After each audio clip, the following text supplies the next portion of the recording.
Comenzamos entonces este estudio. Buenas noches, bendiciones para todos. Feliz día del trabajador. Bueno, Apocalipsis. Estuve yo analizando el estudio que estaban haciendo el viernes pasado para más o menos no salirme del modelo como realizan ahora los estudios. Visto que dijeron el año en el cual se escribió el libro del viernes pasado, entonces vemos que Apocalipsis está registrado históricamente que fue escrito en el año 95-96 después de Cristo. Esto es aún en el primer siglo. El autor se le atribuye obviamente a Juan, y todos coincidimos que Juan es el mismo apóstol que escribió el libro de San Juan y las epístolas de primera, segunda y tercera de Juan. Pero hay otros comentaristas que difieren por el mismo motivo que tuvieron el problema el viernes pasado para elegir, ¿verdad?, o decidir quién es el autor de Hebreos. Y por cómo se escribió Hebreos, por los términos utilizados, la manera de hablar, etcétera, etcétera, queda en duda de que posiblemente no fue Pablo, ¿verdad? Pero nosotros en general hemos coincidido que sí fue Pablo.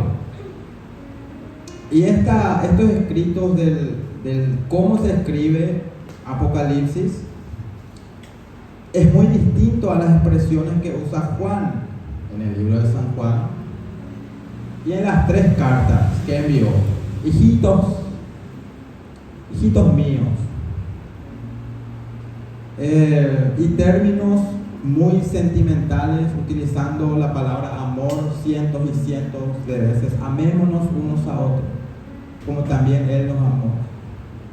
Y son palabras que no se encuentran, ¿verdad?, en esta carta.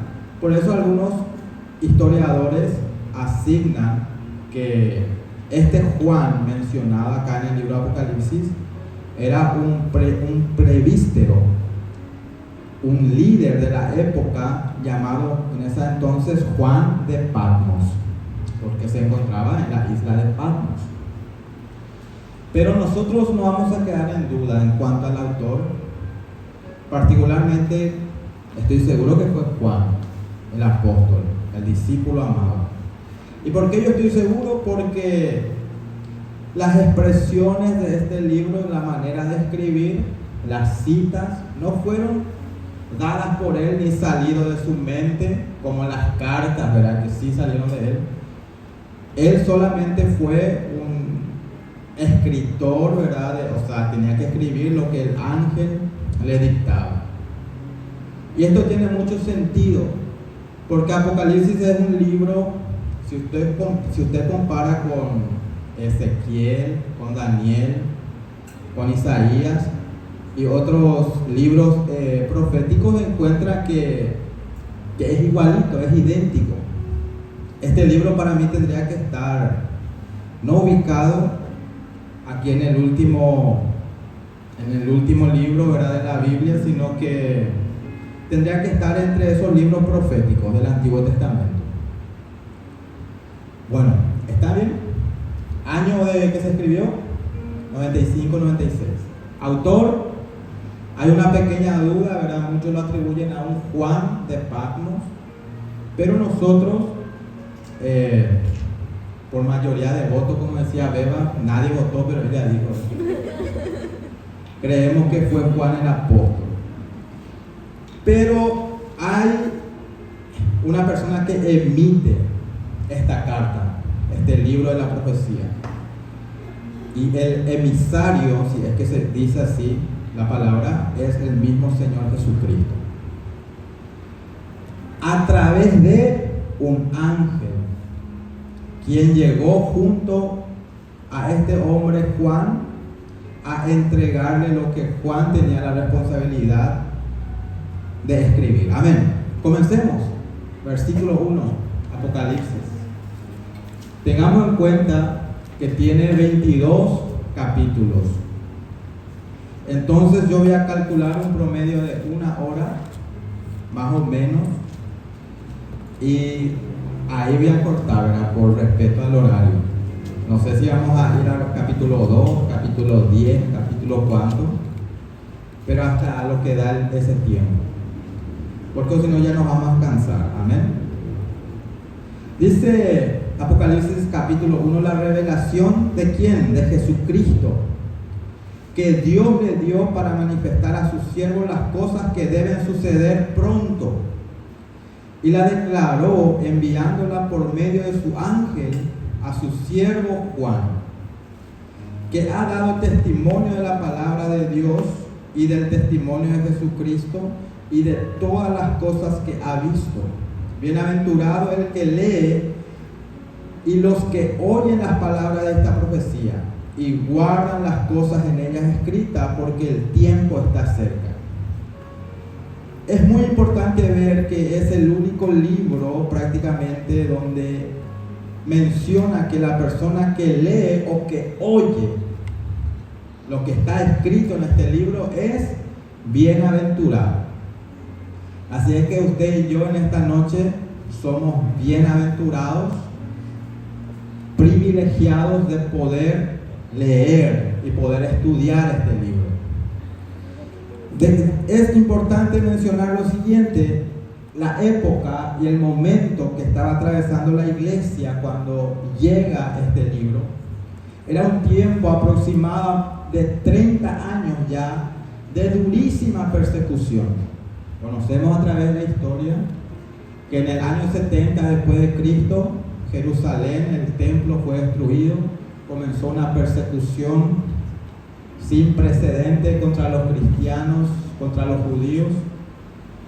Huyeron ellos de Jerusalén, se dispersaron, fueron llevados al exilio, justamente como este hombre Juan también fue llevado en esta isla en donde él se encontraba, una isla que pertenecía a Grecia de la época. Dicho esto, podemos ponernos nosotros en lugar de esos cristianos de la época, quienes estaban sufriendo, despidiendo, enlutando por familiares, parientes, hijos que habían muerto, madres, padres. Y muchos tenían una gran ya duda, ¿verdad?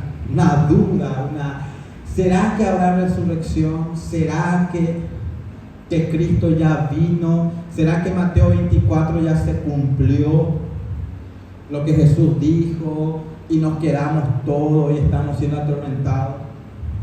Era una época llena de dudas, donde la iglesia necesitaba urgentemente, número uno, ser consolado, y número dos, reactivar esa esperanza viva que ellos tenían al principio, porque la tribulación, cuando estamos en un momento de tribulación, hasta el propio profeta Juan el Bautista, ¿verdad?, dudó. ¿Se acuerdan?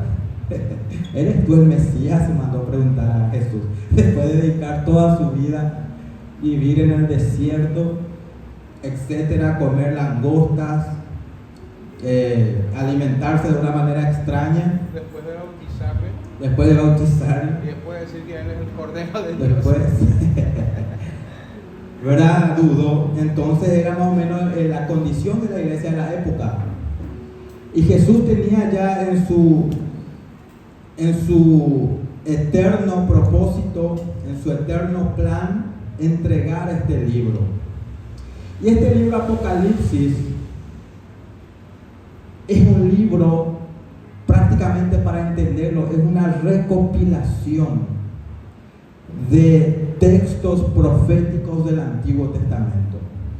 Aquí no hay cosa nueva, pero sí hay cosas muy difíciles de entender. El mundo cristiano, que no tenía la Biblia así como nosotros tenemos hoy en día, imagínate lo que es leer un fragmento de Isaías, no entenderlo, un fragmento de Daniel, no entenderlo, un fragmento de otro capítulo de las profecías y no entenderlo.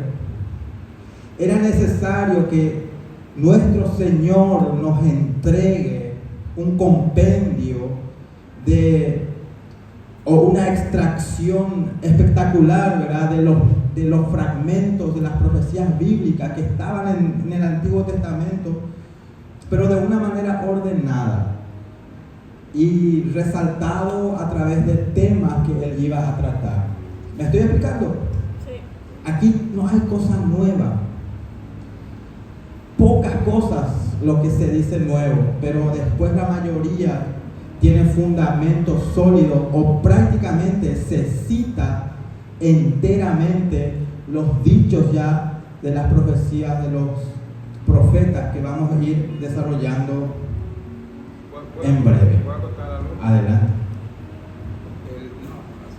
El miedo de leer la carta, o sea, el libro de Apocalipsis, es pareciera que nadie le daba temor a la gente leer, porque todo es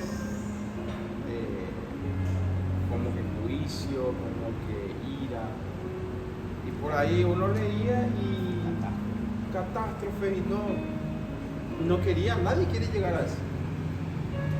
Y algo muy importante es lo que Sergio dice, porque todo lo que está acá ya se escribió desde la antigüedad, solamente que nosotros no leemos mucho lo que es las profecías, y entonces si no leemos mucho lo que es profecía, nos cuesta entender un poco lo que es el libro del Apocalipsis. Por eso es muy importante lo que él está mencionando, porque no es un libro que, digamos, nuevo. La revelación. Bueno, lo que Barbie dijo, revelación. Apocalipsis significa revelación. ¿Y qué es revelación? Revelación se puede entender fácilmente, ¿verdad?, como un lanzamiento de un vehículo nuevo, de una marca X, y ese vehículo, ¿verdad?, que es lanzado está encarpado, ¿verdad?, y viene la gente y todo expectante para ver el lanzamiento, hasta que una persona quita la carpa del vehículo y exhibe, y todos, wow, ¿verdad?, y empiezan a ver. Eso es revelación. Lo que Jesús nos manda es como que Él corre las cortinas. Eso es el significado de revelación. Él nos corre la cortina, ¿verdad?, de ciertos o todos los misterios que vamos a leer a través de este libro. Hay unos destinatarios de recibir, ¿verdad? Como dije, hay un emisario, no sé si esta palabra está bien, maestra. Y hay un destinatario, el que va a recibir la carta. Y los destinatarios son 7 iglesias que están en Asia. El lugar geográfico actual donde están y siguen hasta hoy día identificados, donde estaban estas iglesias fundadas, hoy en día es Turquía, en Asia Menor. Y es ese país de Turquía que tiene hoy en día en su geografía, ¿verdad?, los lugares identificados donde estaban estas 7 iglesias: Efeso, Esmirna, Pérgamo, Tiatira, Sardis, Filadelfia y Laodicea. Las 7 iglesias. La mayoría que visitó Pablo, que fundó Pablo. Sí, la mayoría, especialmente vemos Efeso, que tenemos en los registros, ¿verdad?, de que él fue quien fundó. Bueno, entonces, ¿quién es el destinatario de esta carta? El apóstol Pablo, ya muerto para esa época. El pastor que sustituyó a Pablo, otro apóstol nuevo, ¿no? Los destinatarios son los ángeles. Pero es lo que dice la Biblia. Escribe al ángel.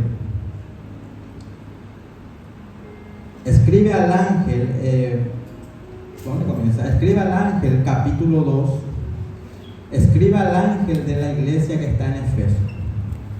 Hablar de las 7 iglesias nos va a llevar todo este estudio. Por lo tanto, yo voy a obviar el estudio de las 7 iglesias para poder avanzar. Pero vamos a mencionar rápidamente algunos puntos a tratar. 7 iglesias realmente que existieron en esa época, como dijo Pato, fundadas la mayoría por el apóstol Pablo y supervisado en esa época por uno de los últimos ya discípulos o apóstol que estaba con vida, el más joven, que era Juan. Entonces él supervisaba esas 7 iglesias. Por lo tanto, estos ángeles de esas 7 iglesias son los que van a recibir estas cartas. 7 iglesias, cada iglesia con diferentes características, con ciertos halagos y con grandes reprensiones. Halagos y reprensiones. Y es simpático porque si vamos a comparar con el programa, ¿verdad?, del Chespirito, es como que Chompi, ¿verdad?, le peina primero al Chespirito y después le da una bofetada. Y es prácticamente lo que Jesús hace, halagando. Yo conozco tus obras, tu arduo trabajo, tu paciencia y lo que soportas, y permaneces fiel, ¿verdad? Y de repente, pero tengo esto contra ti. Y esa misma expresión y ese mismo patrón, el Señor Jesús habla a cada iglesia. A Efeso primeramente, y luego la otra iglesia es Esmirna, Pérgamo, Tiatira, Sardis, Filadelfia y Laodicea. Abarcan estas 7 iglesias el capítulo 2 y el capítulo 3. Y hay algunas cosas que cabe resaltar que han afectado espiritualmente esas iglesias. El espíritu nicolaíta, el espíritu de Balaam y el espíritu de Jezabel. Y por último, el espíritu del orgullo y de la soberbia que agarró a una de las iglesias que se creía rico y poderoso. Entonces, estos espíritus son los que tienen que ser enfrentados o tratados en las iglesias. Y el que tenía, por decirlo así, una cierta misión de realizar o fortalecer el trabajo en la iglesia, en esas áreas, era el ángel. Escriba al ángel, no escriba al pastor, no al apóstol, al ángel. Nosotros vemos en Hebreos capítulo 1 que habla sobre los ángeles y que habla sobre que los ángeles están a favor o encargados de cada persona, de cada uno de los santos, que cada uno de los cristianos hay un ángel. Por ejemplo, te libraste de un accidente, ¿qué dice la gente? Y ángel por ave, y ángel barete, oh mi ángel de la guarda, ¿verdad? Son expresiones que usamos día tras día, pero que tienen ciertos fundamentos bíblicos de que es así. Hay un ángel encargado por tu vida. Y dice Efesios, para que la multiforme sabiduría de Dios sea ahora dada a conocer por medio de la iglesia a los principados y potestades en los lugares celestiales, conforme al propósito eterno que hizo en Cristo Jesús nuestro Señor. Efesios 3:10. Por medio de la iglesia, el eterno propósito se ha dado a conocer. ¿A quién? Por medio de la iglesia, ¿a quién? A los principados, a las potestades, a los gobernadores de las tinieblas.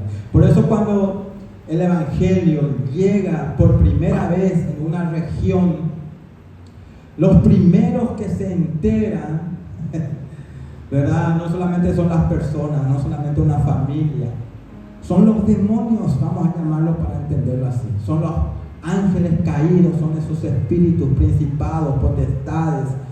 Esto que Apocalipsis marca y denota a través de lo largo de lo que vamos a ir viendo, es como correr la cortina y el Señor nos hace ver el mundo espiritual. El mundo espiritual. Y este mensaje, por lo tanto, el destinatario no es un pastor justamente, no un apóstol. Principalmente el destinatario es aquel encargado de que las cosas estén tratándose en cierto lugar. Un ángel encargado de la iglesia de Efesos. Ahora bien, no quiero yo asustarles, no quiero entrar en tema de doctrinas angelicales ni nada. ¿Por qué? Porque el Señor a nosotros, los cristianos, nos prohíbe, o mejor dicho, no nos habilita a comunicarnos con los ángeles. Nos dice que están al servicio nuestro, pero no hay un hombre en la Biblia que se comunica con un ángel, o viceversa, un ángel que sin ser un mensajero autorizado por Dios no vaya exclusivamente a hablar con una persona. Pero sí, en el ambiente espiritual ellos están. Y yo puedo a través de mi vida, ¿verdad?, decir que cuando voy a cometer una macana, ¿verdad?, un error o lo que sea, previamente hay muchas cosas que pasan, como advertencias, como que diciéndome no hagas esto, aparecen cosas que como para hacerme alinear otra vez en el camino, y yo en mi brutalidad, ¿verdad?, decidido ya cometer lo que sea que esté mal, igual hago. Pero eso es el trabajo de los ángeles. Hay cosas que ellos necesitan tratar en la iglesia y darse cuenta. Y ese mensaje, una vez que tenga las cartas, el siervo de la iglesia, entonces es el trabajo a realizar. Nosotros, como vuelvo a repetir, no tenemos autorización, incluso tenemos una prohibición de comunicarnos con entes espirituales, porque si yo quiero saber quién es el ángel que me cuida y le digo, ángel, dígame tu nombre, quiero conocerte, y aparece un demonio, ¿verdad?, ahí metido y dice, yo soy Abadón, en griego Apolión, que significa el destructor. Entonces esa voz, ese nombre no tiene nada que ver con un ángel. Nosotros no tenemos acceso, ¿verdad?, a comunicarnos con ángeles, pero tenemos que saber que hay ángeles en este lugar. ¿Y cómo ellos están? Por hablar un poco de los ángeles, están como en un evento que se realiza, ¿verdad?, una fiesta patronal o lo que sea, y están los policías, ¿verdad?, parados ahí, los seguridad, están ahí haciendo presencia. Y si ellos detectan que hay un ataque demoníaco que está viniendo con ímpetu, ellos actúan. ¿Por qué? Porque aquí hay una iglesia que ora. Y entonces esos demonios, bueno, yo voy a ir a hacer algo, hay ángeles, hay soldados del cielo ahí, no voy a poder hacer nada. Como aquel ratero que iba a robar un lugar y encontró que había un policía y bueno, desvió su camino, su ruta. Entonces, ¿por qué yo hago mención de esto? Porque, como dije, el libro de Revelación significa correr la cortina. Hay un mundo espiritual que nosotros muchas veces no vemos. Preferimos olvidarnos de que estamos rodeados de cosas espirituales a que tratar y procurar de conocerlo más. Entonces estos ángeles que recibieron la carta, obviamente físicamente no lo leyeron ellos así como este libro, mira yo el ángel de Efeso. No. Él, una vez que aquel pastor, aquel obrero recibió en su poder y comenzó a leer, ahí el ángel de esa iglesia recibe las instrucciones que son para él. Nosotros, queridos hermanos, lo que hacemos y lo que predicamos, muchos entes espirituales tal vez se van a enterar ahora de lo que pasa. Ya no digo ahora, ¿verdad? Pues ya tenemos 2000 años de que esto comenzó. Pero sí, gracias, pero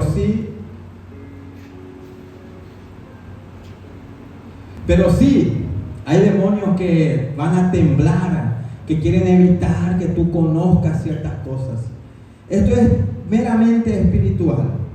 Lo que las 7 iglesias tienen que tratar no solamente son asuntos de disciplina, de tema moral, no, hay demonios, hay doctrinas demoníacas.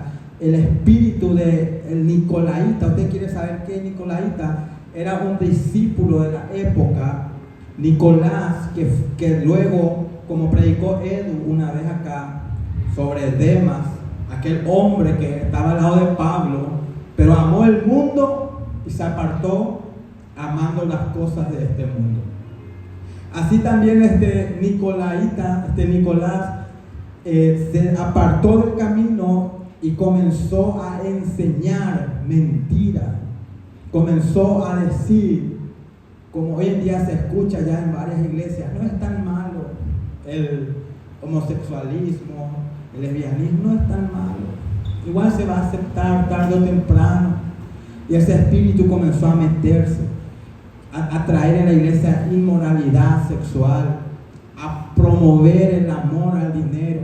Lo mismo Balaam, aquel hombre que vemos en Números, la historia de Balaam, donde él lo que hace es enseñar a aquel rey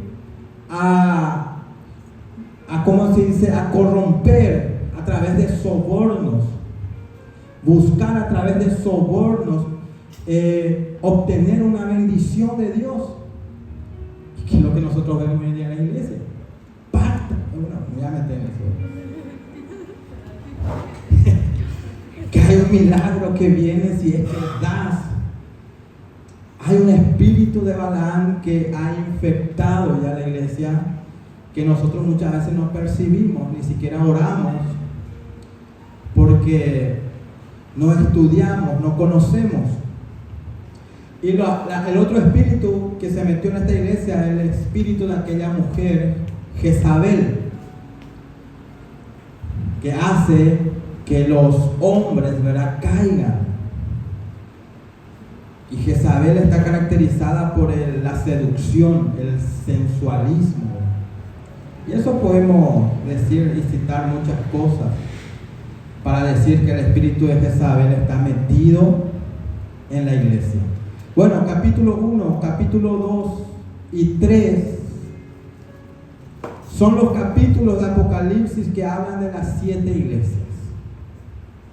Y esto sería bueno un día hacer una predicación. Cualquiera de ustedes que se anime puede hacer una predicación un día, un sábado, un domingo, cuando les toque, a predicar sobre las 7 iglesias y exhortarnos a todo el mundo. Y antes de entrar a esto, me olvidé de mencionar que algo de lo más importante que el Señor dice a las 7 iglesias es la palabra al que venciere, ¿verdad? Al que venciere. Eso es inevitable para mí no mencionarlo, porque habla de que tenemos que estar firmes, fuertes, decididos y vencer. Y para vencer significa que hay una lucha previa, ¿verdad? De que tú estés acá esta noche, tal vez te quisiste quedar más ahí, comer un asado, etc.